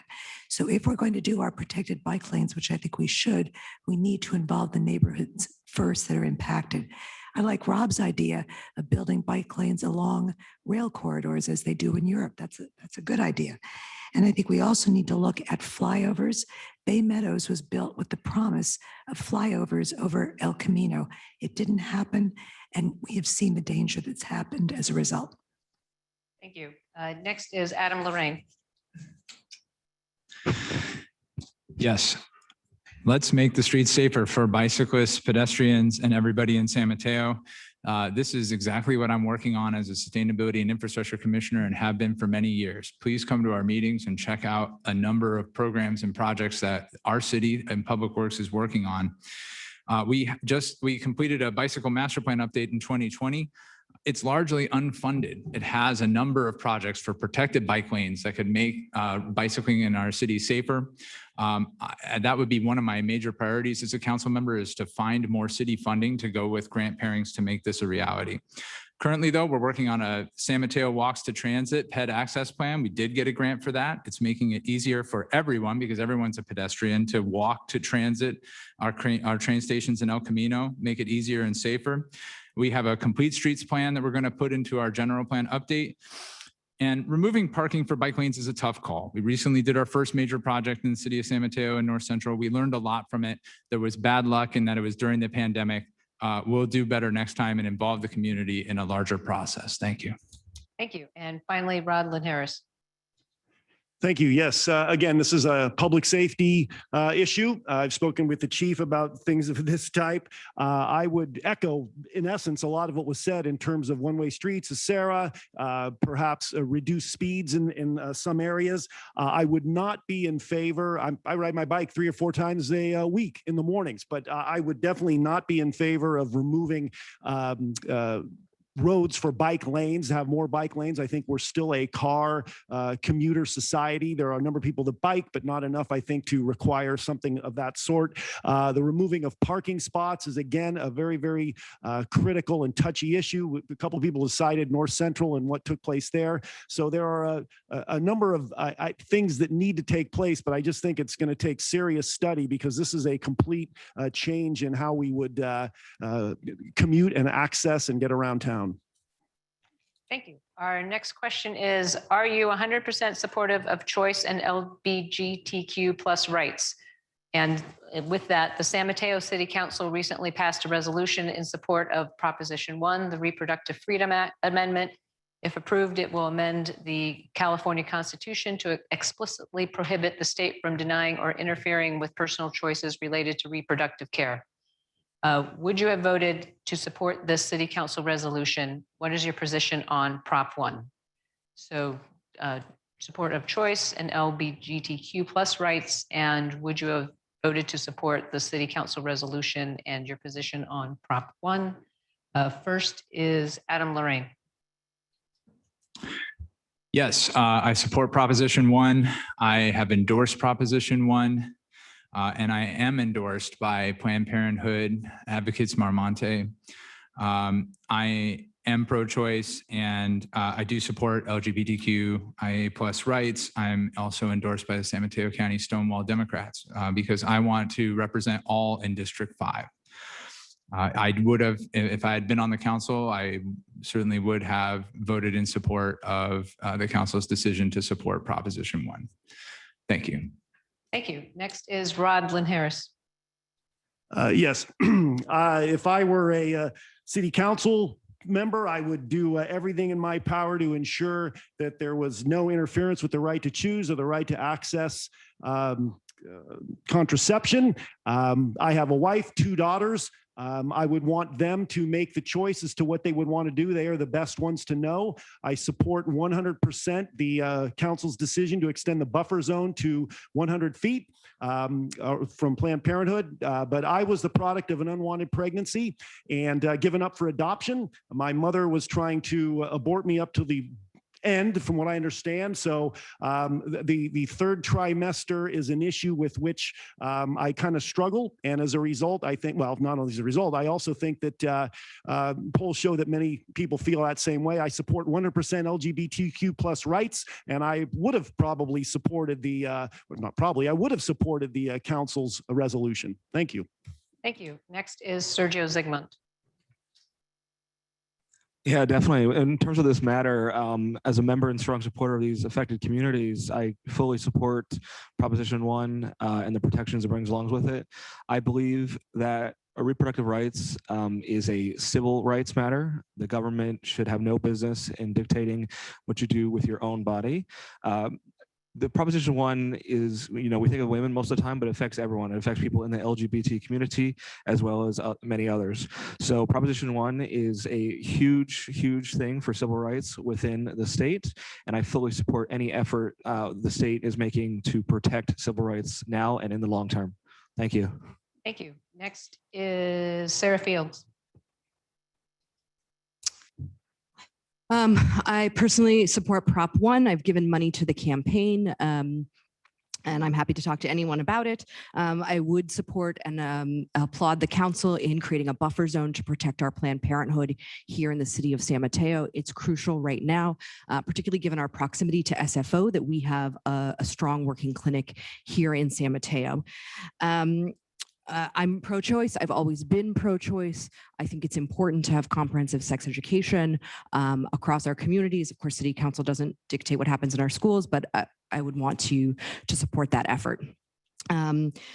I am a huge supporter and proponent of LGBTQ rights, which have also been under attack on the national level. Of course, California is and continues to be a very safe place for queer people. And I would want to make sure that San Mateo continues to be a welcoming city, that we honor Pride Month every year in June and raise the progress flag and all other ways we can make San Mateo to continue to be a welcoming city for everyone. Thank you. Thank you. Next is Robert Newsom. So I am a supporter of the LGBTQ plus community. In my last role at Chariot, before working at this company, I actually organized so that Ford Motor Company and the Chariot employees would be able to participate in the Pride Parade, and that's been carried forward. So I have many friends in that community and family as well. As when it comes to a woman's right to choose, I've always been pro-choice. I support Prop 1. I do take some issue with the way this has been put to many of us candidates by not just organizations, but even council members have asked us if you're simply a yes or a no on this, like it's a magazine quiz. This is a deeply personal issue for people. And, you know, when you hear from our fellow candidates, it's not all black and white. There's definitely lines of gray. But when it comes down to it, I support a woman's right to choose. And as a husband and father with 2 daughters, I want to make sure that everyone has safe access to birth control and peer health educators. Thank you. Thank you. And next is Nick Atkinson. Yes on Prop 1 and yes on city council action. Thank you. And finally, Lisa Dias-Nash. Yes, I have been a lifelong pro-choice woman, human being. I have been a supporter and volunteer and advocate on behalf of Planned Parenthood for decades. I am fortunate enough to have received the Planned Parenthood Advocates Marmonte endorsement because of my lifelong actions and attitudes. But I also believe that the City Council can take very important actions to help our community keep everyone in our community safe, whether that's women looking for reproductive rights, whether it's LGBTQ plus community. We need as city council members to protect everyone in our midst. And that would be of paramount importance to me, whether that's the buffer zone, whether that's signing the letter, whether it's going out and talking to people in any community that's in need. And we are going to have to deal with this because there are going to be women coming to California, already are, to access abortions because their states have made it illegal, and we need to be there to help. But I think we need to be above board as city council members and support what the city council can do and not have it become personal attacks. Thank you. Thank you. Let's move to climate. And I have several questions about reach codes. What is your knowledge of programs for electrification and replacement of natural gas appliances? Are you aware of state rebates to offset the cost of old appliances? And do you support reach codes for existing buildings? And if so, when should such reach codes go into effect?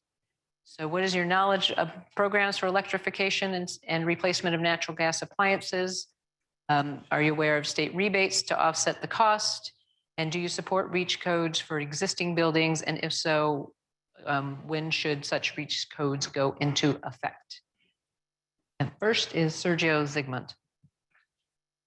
Yeah, reach codes are definitely part of our climate action. I fully support the electrification efforts for new buildings. For older existing buildings, I support them as well. However, to be fully realistic, can we expect normal people to pay thousands of dollars to replace their equipment? That's a tough ask. And unless the government's gonna be willing to pay every single dime, not just $100, not just $1,000, not just $2,000, it's gonna be tough to put that on the ballot or in front of the voters, right? We need to come up with a realistic plan if we're gonna ask people to pay for this, or we better pay for it if we're gonna make people do this. It's going to be good in the long run, but I think we need to really address these real financial concerns, especially in the small business space. Can small restaurants afford, $30,000 to replace all their equipment or to retrain their chefs and cooks? No, I don't think so. So the government, this council needs to work on a plan to fully support this effort if we're going to be pushing it. But thank you. Thank you. Next is Robert Newsom. Do I support reach codes? Yes. Do I support the current, suggestion that we can roll these out in 2 to 4 years? I'm not quite so sure. The state rebates seem like they might be gracious, but I seriously question that they'll be enough. When you look at just each home, if we take all of our appliances and put them onto electric, existing homes will need 3 to 4 times the power grid, their power service that they have currently. Additionally, we're migrating to electric cars in the next 30 years or next 12 years. So as we do that, we're also going to need more power per home. The grid simply right now, I don't think supports it. And I think we need to make sure we hold PG&E and our utilities accountable to make sure that we have enough power when we actually do go electric 100%. Thank you. Thank you. Next is Lisa Dias-Nash. We have to go electric. We have to do it to save our climate and save our planet. But we also have to do it in a way that it will be successful. If we just put out dates without the detailed plans behind them as to how we're going to get there, how we're going to train the technicians that's needed, how we're going to do microgrids, not just solar panels, but we need to build things closer to home that will provide new jobs. It will be training. It will help everyone in the community. But we have to do the planning before we do the work. If there's one thing you take away about me tonight, is that I'm all for going for big goals, but I want to see the detailed plans there that will make it possible. I have a personal reason for not thinking very highly of PG&E, and I have never seen PG&E do things in such a way that it's planned out. But they themselves say they don't have the capacity to do what we need to do from an electricity perspective. So we need microgrids. I drove here in my electric car tonight. I love my car. But if there are lots more electric cars on the road, we need to be able to have ways to support that. Thank you. Thank you. Next is Rod Linares. Yes, we certainly have to agree with the REACH codes. And as was just mentioned, we want to do these things in a way in which we're going to be successful and ensure success. I worry about the speed with which we're going to arrive there, or that's forecast to arrive there. And I worry about the cost. Those are things that are going to have to be looked at. Obviously, the January 2025 date, we all agree with. It's just a matter of, as the council decided the other night, to try to give city staff a little bit more time to determine what they could work through in order to make certain that that was feasible. Because we don't want to have a situation in which we undertake something, not everything is in place to do it appropriately. And then once you do that, there's a kind of a loss of credibility in the overall program. So I believe that that was a wise decision on behalf of the council to entrust the staff with more time. And yes, I agree with the REACH codes and 100% support. Thanks. Thank you. And next is Nick Atkinson. I also support the REACH codes. I also am concerned about electrical generation. Just generally, 47% of the power of California comes from natural gas. Natural gas is a byproduct of drilling for oil. If we're going to basically slow down upstream exploration and production in the oil fields because there's going to be no return of capital over the long term in that area. So natural gas is going to get to be much more expensive, and so will electricity. I think at the end of the day, the eventual solution is we have to do distributed power. We're going to need a lot of solar panels. And so I would work hard to incentivize installation of solar as much as possible and generate our own power in San Mateo. One of the problems with that, of course, is multifamily buildings. That's not really a workable solution, but I'm very strongly in favor of incentivizing installation of local solar power. Thank you. And next is Sarah Fields. Great, thank you for the question. I support the REACH codes. I think it's really an obvious choice for new construction as we move forward.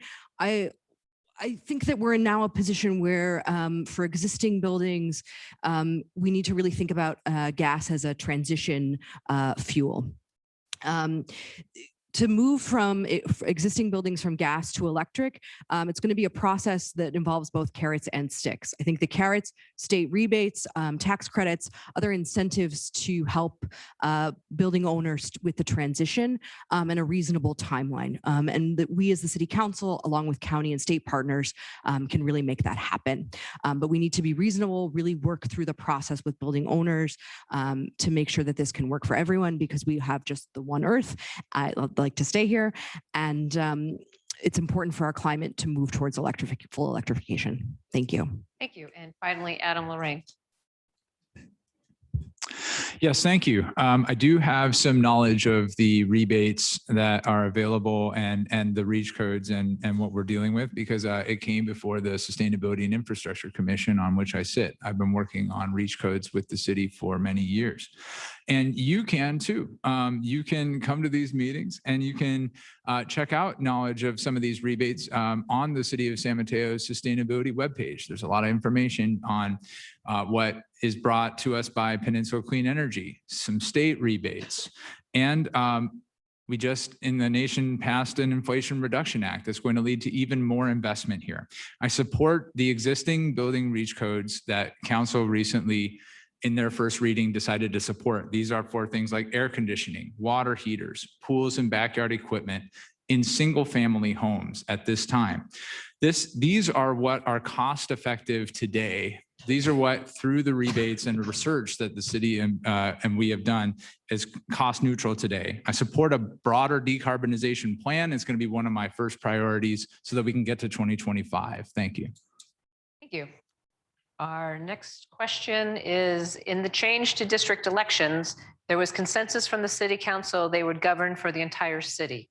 How would you manage constituents' input that they perceive an imbalance to services to the districts? For example, street paving, they're getting more street paves than we are. So in the change to district elections, how would you manage constituents' input that they perceive an imbalance in services to the district?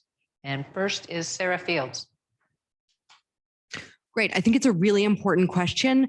And the answer is, that we'll all learn in part by doing.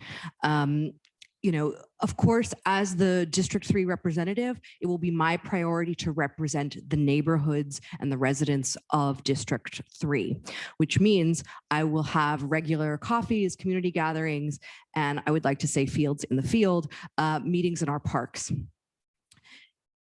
That will give residents the opportunity to meet with me, tell them what's on their minds, hear from me and what's on my mind, and really go through a process of what's top of mind and what the agenda needs to be.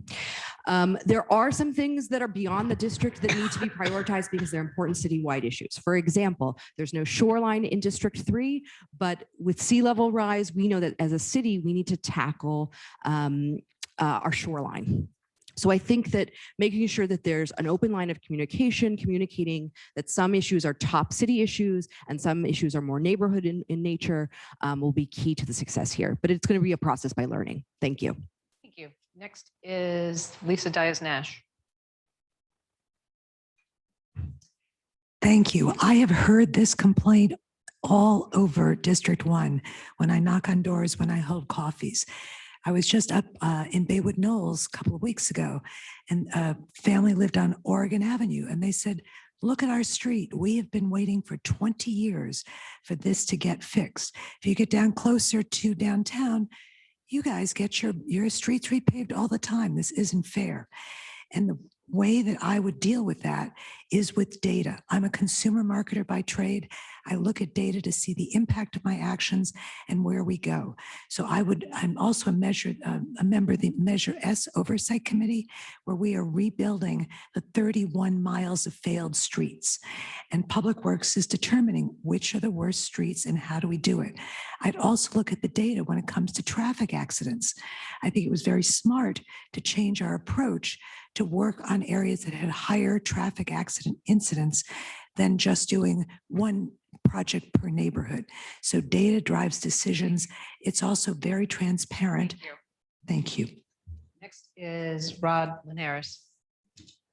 Thank you. I think inherent in the move to district elections is the danger of the belief that a representative of his or her district will focus almost exclusively on that district. And I think what we all would need to realize, and we likely would, is that we're still representatives of the entire city of San Mateo. Our area of focus specifically and geographically would be that land that we are representing, specifically 1, 2, 3, 4, 5. But we have to remember that we are governing for the entire city. And I've even said at some of my coffees that there may be decisions that arise where it may appear that it's in the best interest that I make a particular vote on an item that would be detrimental to District 5, but for the good of the whole city. And that's the way I would have to vote, because we have to keep in mind that what we're trying to do, and guess what we need to do in this case, is govern the entire city of San Mateo and just not our geographic area. Thank you. Next is Nick Atkinson. I think the secret to that is disciplined, transparent, fair process, where when the question's asked, how did you make the decision? The answer should be easy to come up with. One of the examples is street repair. So our street each street is scored in terms of the condition of the street by a non-elected official. And then the city is striving for a citywide average in terms of quality of street condition. And so there's a process, it's disciplined, it's transparent. And again, when the question's asked, a clear answer can be made as to how these decisions were formulated. Next is Adam Lorraine. Thank you. I think having district council members will help highlight local issues that may be harder to track on a citywide level. So in that sense, I think it'll be helpful to have, a council members that are down in our own neighborhoods, low to the ground, speaking with their neighborhoods and constituents to see if there happen to be issues that may, for some reason, not pop out in a data-driven look. But as has been mentioned by others, I would agree, we need to make decisions that are best for all San Mateans, and all 5 council members need to come together to make decisions based on what benefits San Mateo. And I think equity is helpful here. There are going to be some situations in which some districts are going to need more support, more help. It doesn't mean they're getting an unfair advantage. It means, we need to put our funding and energies where they're needed most. Thank you. Thank you. And next is Sergio Zygmunt. Yeah, so this question is pretty simple. At the end of the day, the public and the council needs to remember that the council works for the city of San Mateo, right? That's who pays us. That's who we work for, right? We don't work for the people of our district. We do, but we don't work just for the people of our district. We don't just work for the voters. We work for every single person who lives or works in the city of San Mateo. The public needs to demand transparency. The public needs to demand that the people are accessible to them. My plans are, once I'm, if I were to win, we still be fully publicly accessible, right? My phone number's on my website, goes to my cell phone, my email's there too. I expect any person of the public, it doesn't have to be in my district, to reach out to me anytime. The council also must apply laws, right? The Civil Rights Act, Title VI, very strict. We have to make sure we're not engaging in disparate impact of areas. We need to make sure we're not just protecting people in our area, but in the entire city. Thank you. Thank you. And finally, Robert Newsom. Well, the city's over 150 years old. Historically, our city council has always lived in the western part of the city. So I think that by moving to district elections, we've actually given people better representation. That said, on the city council, we have to make sure that we are an advocate for our neighborhoods, but represent all equally. The keys are going to be outreach and communication, collecting and following the data, and making sure that we are approachable and accessible and make these decisions soundly, not based just on our neighborhood, but on the better, on the what's best for the whole city. Thanks. Thank you. I know we've covered a lot, but we're running out of time. I'm going to squeeze in 2 more questions. The first one is social media decorum. Is it reasonable to expect our candidates to moderate social media conversations on Nextdoor or other platforms and point negative conversations in a positive direction? Is it reasonable to expect our candidates to moderate social media conversations on Nextdoor or other platforms and help direct negative conversations in a positive direction? And first is Lisa Dias-Nash. What I think it is reasonable to do is expect everyone on city council to behave on social media in a respectful, cordial, adult manner of being. I would not attempt to think that this city council or any other city council could manage what goes on social media, nor should we. There are questions of free speech, but I think it's very important as we are on social media that we represent the city of San Mateo and the residents and behave with a decorum that we can model behavior. And sometimes when things are getting pretty ugly out there on social media, I just turn it off. Thank you. Next is Sergio Zygmunt. Yeah, this is always a good point, especially as we're moving to a more digital society. Plain and simple, the government does not have a role in regulating what its citizens say, online, in person, anywhere. It's baked into the First Amendment, right? We do not regulate what people say on the internet or in person, right? People on city council should not be moderators for websites. We should not expect people to change the things they say because we said so. We should, if we are moderators, that's a blatant conflict of interest and it should be investigated. But we also, in our personal accounts, not any city accounts, need to maintain a level of decorum. We do not go after others. We should moderate ourselves as if we would treat, we should treat others as we wish to be treated ourselves, right? So that means that we do not regulate what others say, but we regulate what we say as individuals. Thank you. Thank you. And next is Robert Newsom. I'm probably going to echo what some people have said, but I don't believe that it's city council's job to moderate. In fact, it might be a conflict to be moderating. That said, we need to make sure that candidates' behavior is always respectful. People generally on social media, when they're in a public office, have both a public persona and a office persona. They should always make sure that if they're asking a question on a personal level, that it's not coming from the city or looking at representing as though they're for the city. We want to make sure that we use communication tools wisely. If you look at what the San Mateo Police Department does, they're very successful at doing outreach and coming full circle to making sure that we have a positive message out there. And I think that the city could use that to our advantage as well by having someone whose specific job is to help, send positive messages out and also bring to our attention when negative things are being aired so that we have an awareness of what that is. Thanks. Thank you. And next is Adam Lorraine. Yes, I do not think it's reasonable to expect council members to moderate social media. It would be extremely difficult to do so. And frankly, we have more important things to do. I would say that my personal social media would be focused on facts. It would be focused on sharing information with people in the city. And I agree with others who have mentioned that there's a decorum to maintain. There are guidelines, and I will follow those guidelines. I think I'll leave it there. Thank you. Thank you. And next is Sarah Fields.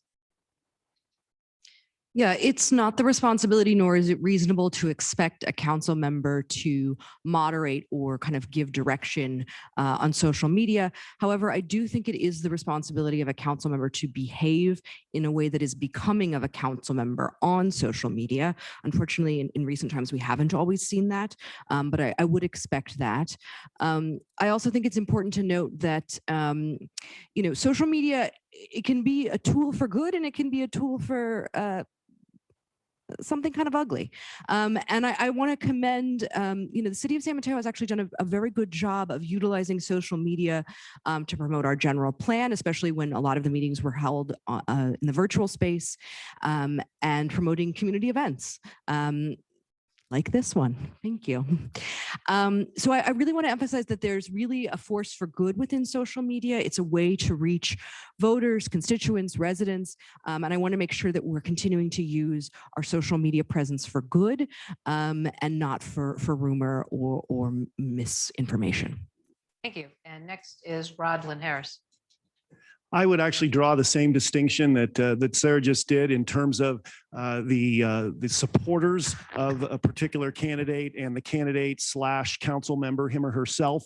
I don't think it's reasonable to expect that a candidate or a council member can moderate the social media actions of his or her supporters, but certainly they can do that for themselves. And I think, again, the word decorum has been mentioned by, I think, everybody up here with regard to that question. And I certainly agree with that. There has to be a certain level of decorum that's actually inherent in one's behavior when he or she is a member of the council or when he or she is a candidate. And I would certainly expect that we would all uphold that and adhere to that. And that will be it for that. Thanks. Thank you. And finally, Nick Atkinson.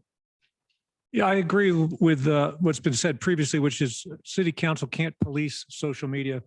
I'd just like to say, though, that if citizens of San Mateo find themselves generating questions as a result of something they've seen on social media, I would invite you to come to my website and ask me a question directly about what I think is going on. And I can tell you personally what I think is going on in terms of objectively.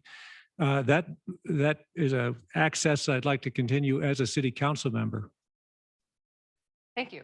And our final questions. I love all your questions. I wish I could have asked them all, but we would be here until midnight because we have 7 candidates and it just do the math. But they were great questions. And our goal is to make sure we cover a variety of topics. So we can't drill down into any one topic in great detail. So the final question, what are the greatest needs that you see in our community and how have you learned about them? How do those needs inform your priorities? What are the greatest needs that you see in our community and how have you learned about them? And how do those needs inform your priorities? And first is Rodlin Harris. Let's stay till midnight. Why not? I think the greatest need is at this point on, late September 2022, economic recovery and development. I think what we need to do with regard, I've learned about it through just witnessing it, through living in San Mateo and seeing what transpired during the pandemic and the attempts at recovery to date. I think what's needed is kind of a union, if you will, of business, of the city, of labor, to come together and create some kind of a plan through which there's an environment that is created that would be conducive to recovery and actually an actual enhancement. Another significant issue in our city, the city has recovered quite well from the pandemic, from what I understand. We're well on the way, haven't done anything. But one thing that has not been paid attention to too much is the pension obligation. We have about $250 million in a pension obligation that, if not, has to be addressed. And if that continues to escalate and our returns are based on stock market projections, which are lower than expected, we could be in a little bit of trouble. Thank you. Thank you. Next is Nick Atkinson. So the way I've learned about what I think the biggest needs of the city are is by going out and talking to as many voters as possible. Again, hours every day going door to door to door, thousands and thousands of doors. The first thing I just get back to is there are big issues and there are little issues. And I think the little issues are important. There are a lot of residents and businesses that don't feel like they're being heard. And I think it's really important we set up the mechanism by which these people can come to the city government and express their concerns and then have that followed through with in a timely manner. Secondly, obviously, the constraints of our infrastructure, whether it's traffic, parking, environment, housing, managing growth into those constraints is clearly a monster issue, and doing it in a way where we preserve the character and feeling of San Mateo. Thank you. And next is Adam Lorraine. Thank you. I believe the greatest needs in our community right now include a housing affordability crisis that has gone on for years and has not yet been resolved, has been getting worse, and a climate crisis that's really upcoming and on the brink. I learned that by growing up here, experiencing housing affordability challenges myself, and seeing smoke in the air in the last few years here in San Mateo for the first time. It wasn't there when I grew up. We, even in our city, are feeling that we can't just stay the same and expect things will be all right. We know we have to change and work toward a sustainable future. The general plan process to 2040 offers us that opportunity. I've been working on commissions and committees for years to be a part of that process. And I want to, as a council member, help honor the momentum toward these multi-year challenges so that we live well together. Thank you. Thank you. And next is Robert Newsom. Well, I'm going to echo a lot of what's already been said. Mostly I find out about it because I'm going to my kid's soccer game. I'm knocking on doors.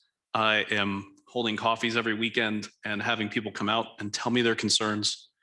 I think really the key is to make sure that I'm approachable and available, and that I'm hearing and trying to process and add solutions from what I'm hearing from the neighbors. I'm going to keep doing that each weekend. So if you want to learn more, please come join me for coffee. Some of the things that we need to really focus on right now: continue economic recovery.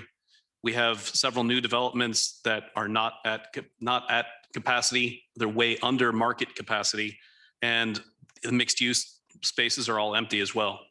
And we need to keep on putting the emphasis on maintaining our public safety so that we continue to be a great and safe place to live. Thanks. Thank you. And next is Sergio Zygmunt. Yes, definitely gonna repeat a lot of stuff. But no, great things all around. My main concerns and the city's main concerns are those of the individual resident, right? Not special interests, not developers. It's really, at the end of the day, when each of us wake up, are we going to live in a city we're proud of? And that means climate, that means housing, that means transit, means all this stuff. And we need to come up with real solutions for people that they understand, that are easy to implement, and that are ultimately designed for the people, by the people. I plan on doing this again by being fully accessible, right? Any person in this room or anywhere else can put time on my calendar online, can call me on the phone anytime, can email me. I don't have a campaign team to answer. It'll be going directly to me. And I plan on continuing that if I were fortunate enough to win. Thank you. Thank you. And next is Lisa Diaz-Nash. I'd say our big need is growing together toward the future, all the challenges we face, all the opportunities that are there, while we are bringing everyone along with us. So that incorporates everything from making sure that our community is safe, and safe can be everything from making sure your house isn't broken into to making sure there isn't sea level rise that's going to wipe out part of our city. It also means that we take a look at what the needs of our citizens are and our residents and our businesses, and that we proactively plan to help them. And that ties in with economic recovery, but it also means planning for the future and saying, what do we want San Mateo to be, and how do we help everyone grow the economic opportunity so we all prosper together. I think it's also very important that we welcome more people to San Mateo of different backgrounds, different mindsets, and we help give them places where they can live and contribute to our community. Thank you. Thank you. And finally, Sarah Fields. Yeah, I think the greatest need is really that there's an erosion of public trust in our institutions. And I know that sounds a bit lofty, but several months ago, there was an article in The Atlantic about pickleball will save us, and the idea that pickleball is this thing that brings people together. Now, Sheila Kanzian can tell you that pickleball is actually kind of contentious in San Mateo, which the irony isn't lost on me. But really an alignment of facts and really the creation of a culture of joining and listening and strengthening our civic process. We have a lot of great institutions in San Mateo, but they don't always capture, frankly, my demographic. As a younger person, as a renter, I can't join a homeowners association. And so I'm left out of some of these really important civic conversations. I know this because I've lived it. And so, I was fortunate to find a home at the Parks and Rec Commission, and through the Peninsula Multi-Faith Coalition and through some local political organizing work. But really strengthening the culture of joining, I think, is the way to a better San Mateo. Thank you. Finally, it's time for closing statements. Each candidate will have 2 minutes for a closing statement. We will reverse the order from the opening statements. And while the candidates are gathering their thoughts, I would like to mention 2 things. You can find additional information about the candidates on the League's Voter Edge website. That's votersedge.org. All the candidates have been invited to enter their information and to link to their own websites. I also want to mention, I think I heard a couple of phones recording a little bit. If you're going to post video, you have to link to the entire forum video. You can't post snippets. This is a FCC regulation. The city will have the recording on their website. The league will have the recording on their website. You must link to the entire forum and not post snippets. Thank you. And with that, we will do closing statements. And our first is Robert Newsom. Thank you again to the League of Women Voters for hosting this event. Thank you to the city of San Mateo, to all the people of San Mateo, but especially those in my district. I hope that I've conveyed to you tonight just how much I want to represent you on the city council. I'm really proud of my endorsements. And while with the exception of my second cousin, Governor Gavin Newsom, I don't have many state level endorsements. What I do have is an abundance of endorsements from the leadership of the majority of my district neighborhood associations.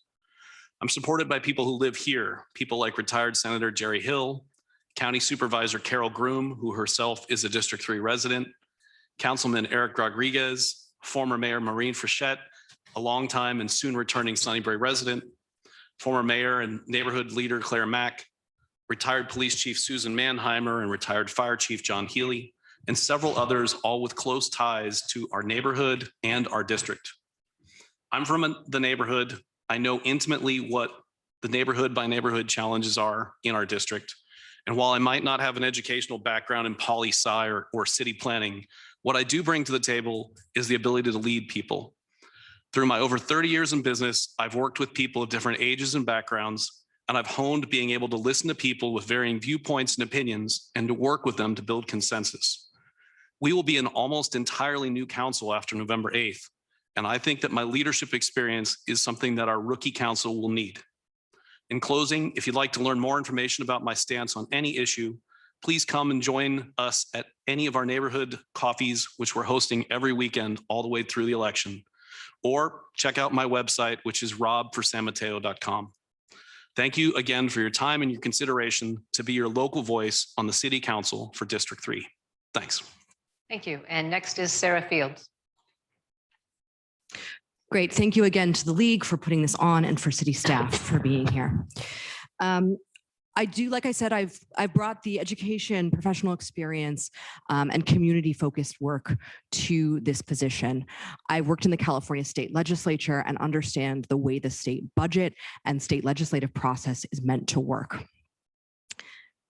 I bring a thoughtful and nuanced approach to this council, one that I think stands out from the field. I'm deeply invested in working on our parks, making sure that they continue to be a wonderful place for neighbors to gather in San Mateo. We're moving into the future, and that future needs safe, vibrant streets, thriving businesses, and neighborhoods that work for all of us. Join me, Sarah Fields, at sarahforsanmateo.com to learn more. And join my endorsers, State Senator Josh Becker, Assemblymember Kevin Mullen, Local 2400, the firefighters, and several other community members in my candidacy this fall. Thank you. Thank you. And next is Rodlin Harris. You know, growing up, I was always kind of searching for a home and a feeling of being grounded in a particular community. And I have found that here in San Mateo, having lived here, as I said at the outset, for over 30 years and in Beresford Hillsdale for over 20. My wife, Lisa, and I, as I mentioned at the outset, we raised our 3 children there. They've grown up into adults and have gone on into the world in varying ways. And San Mateo was obviously instrumental in shaping them into the young people whom we're extremely, extremely proud of. And regardless of where in San Mateo we live, we are all San Mateans, and there are great challenges that await. But that's the byproduct of a vibrant community, and great things happen when we combine when we unite in a common effort. And I think that's what will happen at this point. I encourage you to consider the people who have endorsed me. Council Member Eric Rodriguez, Council Member Diane Pappin, former Police Chief Susan Manheimer, former State Senator Jerry Hill, former Mayors Maureen Frischette and Jack Matthews, the Firefighters Union, the Plumbers and Pipe Fitters Union, real estate, and many neighborhood association board members, including those in the Beresford Hillsdale neighborhood. I truly, as I said at the outset, look forward to serving all residents of San Mateo, both those in District 5 and throughout our entire beloved city. So thank you very much, and I thank the League. I thank you all for coming, and I encourage you to vote on November 8th or before. And let's stay till midnight. Come on, we can do it. I didn't wear the right shoes for that. Next is Adam Lorraine. Thank you to the League of Women Voters, the City of San Mateo, to the public for coming. It's an honor and a privilege to be here with you tonight. Thank you for your questions. We talked a lot about big issues and challenges tonight, including but not limited to housing, reach codes, traffic and transportation, sustainability. These are topics that I've been working on for years in our city as an advocate with local environmental groups, as a San Mateo resident who's come to hundreds of city council and planning commission meetings, as a sustainability and infrastructure commissioner for multiple years, and as a member of our general plan subcommittee. I want to continue serving this city as a member of the city council, partly because some may know that I was diagnosed with lymphoma in January of 2019. It came out of the blue. I was really excited to embark upon a year of working on our climate action plan update and more.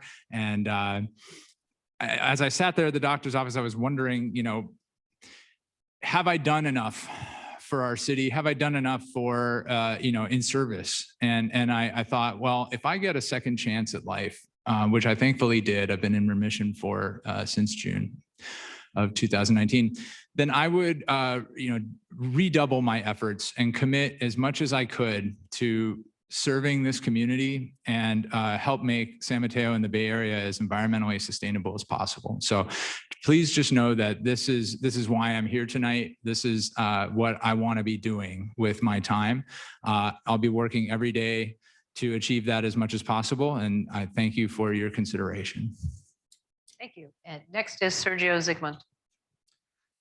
Thank you, everyone. As everyone else has said, one thing I see here tonight amongst everyone is dedication. And the other candidates, the members of the audience who gave up their night, in the League of Women Voters, I see that everyone's dedicated to what they think is important for the city of San Mateo.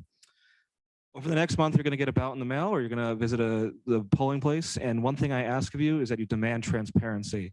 I want you to follow the money. I want you to follow the endorsements. I want you to see what are people's true intentions, what are people's true motivations.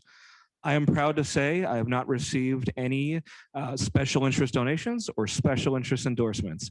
My special interests are your interests. I work for the people of San Mateo, not for any special interests, not for any large groups.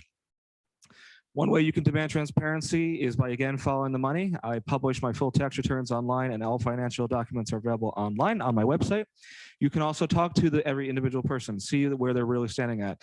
Again, everyone provides their websites. Mine is sergioforsanmateo.com. You can also call me at 650-473-5149 anytime. It is true. I'm not a career politician. I don't have an expensive degree or a fancy suit. I am just a person who's run a couple of businesses, worked in the federal government for a little bit. I'm just a normal person like you. Again, no major donations, no major endorsements. My main endorsement that I'm looking for is your vote over the next month. So again, Sergio Zygmunt, San Mateo, District 3. You can call me anytime, 650-473-5149, or visit me online. And I'd love to chat with you at any time. Thank you so much. Take care. Thank you. Next is Lisa Diaz-Nash. So thank you again to the City of San Mateo, the League of Women Voters, and to everybody in this room and online today or whenever you see this broadcast for coming here. It's so important that we all engage. And I want to be able to take advantage of the ideas that every one of you has, because none of us individually can have all the answers. But if we bring people together and we put ideas together, then we get solutions that are made by people who are dealing with the issues. And that's what I found knocking on doors, holding coffees, walking Dolce around the block, and that people have ideas as to how to solve problems. It's not just about complaining. So I want to really capture that energy. We are at a critical juncture in our future. And I want to be that voice of reason, that voice of collaboration, that voice of bringing people together to find a small area where we can agree and make a sustainable difference, and then grow it and grow it and grow it. Because as I said when I started, my big goal is to get more people engaged in local government, in the world around them, and this is the way to do it.